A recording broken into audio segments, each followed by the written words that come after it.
Lenin തന്റെ birth ആനിവേഴ്സറിയിൽ പറയുന്ന ഒരു വാക്കുണ്ട്. If you didn't interfere in politics, then politics eventually interfere in your life.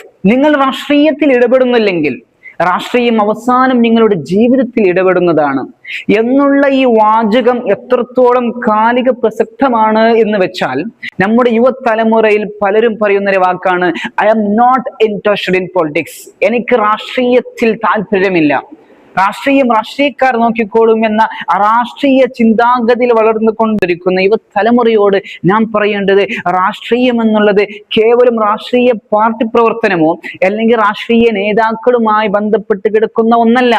മറിച്ച് ഏതൊരു രാജ്യത്തിലും ജീവിക്കുന്ന ഓരോ പൗരന്റെയും ജീവിതത്തിൽ ദൈനംദിനമായി സ്പർശിക്കുന്ന ഒരു യാഥാർത്ഥ്യമാണ് രാഷ്ട്രീയം എന്നുള്ളത്. നമ്മുടെ ജീവിതത്തിലെ വിദ്യാഭ്യാസം, ജോലി, അതുപോലെ തന്നെ ഇന്ധനവില, നമ്മുടെ അവകാശങ്ങൾ, സാമൂഹിക നീതി, ഇങ്ങനെ തുടങ്ങി എല്ലാം രാഷ്ട്രീയ തീരുമാനങ്ങളുമായി ബന്ധപ്പെട്ട് കിടക്കുന്നു. അതുകൊണ്ട് തന്നെ രാഷ്ട്രീയം സമ്പൂർണമായി നമ്മുടെ ജീവിതത്തിൽ നിന്ന് ഒഴിവാക്കുന്നതിന് പകരം, രാഷ്ട്രീയ നിലപാടിൽ നിന്ന് മൗനം പാലിക്കുന്നതിന് പകരം നല്ലൊരു രാഷ്ട്രീയ നിലപാടെടുത്ത് രാഷ്ട്രീയ ബോധമുള്ള ഒരു പൗരനായിക്കൊണ്ട് ചോദ്യം ഉന്നയിക്കുന്നവനായി, അനീതിക്കെതിരെ ശബ്ദമുയർത്തുന്നവനായി നമ്മുടെ രാജ്യത്ത് ജീവിക്കുക, നിലകൊള്ളുക എന്നുള്ളത് നമ്മുടെ ഏവരുടെയും ആവശ്യമാണ്.